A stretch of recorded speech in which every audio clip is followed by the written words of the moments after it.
part of the reason for the escalations that we've seen in some of the frontiers is simply because the government has sought to deny citizens their rights to protest.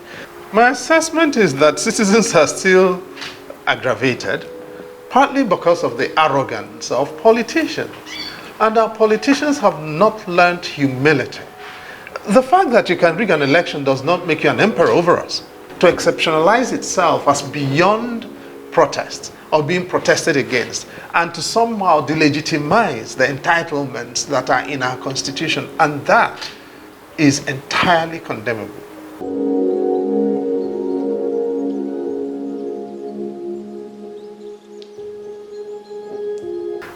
This is a constitutional entitlement.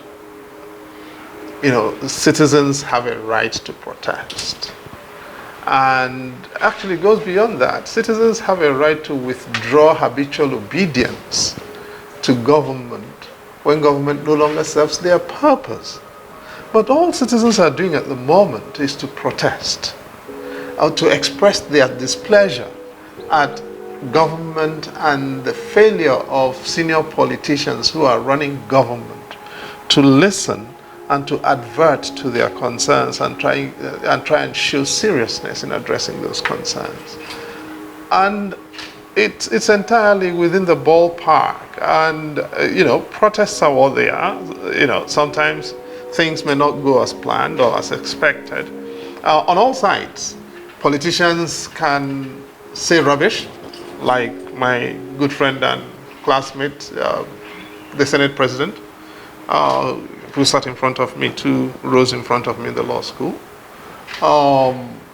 You know, law enforcement agents can behave beyond the framework of lawful conduct, like you saw with some of the agencies that released projectiles at peaceful protesters at a time when the protests were still peaceful, okay? Before things started getting a little heated. And you also can see that sometimes citizens can go over the top, as you saw in some states yesterday. What I do not subscribe to is to begin to describe citizens who go over the top as hooligans and begin to, you know, label them with epithets that then make them expendable. Because, you know, and we can go into that. The fact of the matter is that the fact that things happen in protests does not mean that the people who do them are expendable. It does not mean we should not enforce the law, but we should enforce the law in a proportionate manner and in a manner that at all times respects the rights of our citizens to exist. And in this, I've got to call out Nyesom Wike, the Minister for the FCT. It's just atrocious. His arrogance is offensive. He's not, you know, we did not escort him to Nigeria, right? And you listened to him yesterday and he was saying, oh, you know, a senator gave food to protesters and therefore the person is a sponsor of protests.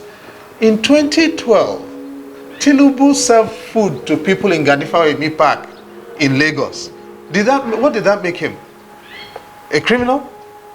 I would have thought, actually, that we should be commending public officers, politicians, senior citizens who provide food to protesters, because that says those politicians care. They are empathetic. They are doing their best to make sure that things don't get out of hand. They are establishing rapport with the protesters in a way that will tamp things down, calm things down. That is the kind of leadership and courage you will expect of citizens, not the legislators who have flown out of the country or the senior politicians who have run away from the country just so that they will not be available, you know, to face the wrath of the people. The person who actually shows up to do the kind of thing that the Minister for the FCT is condemning is the person whom we need to look up to in this kind of situation. And his hubris for having written up results in Port Harcourt and in Rivers State is absolutely criminal. I can't say it enough. He is the person who actually belongs to jail because he is the person who admitted that he did the things he should not have done. But here he is And, you know, he's now criminalizing all of us as citizens of the same country.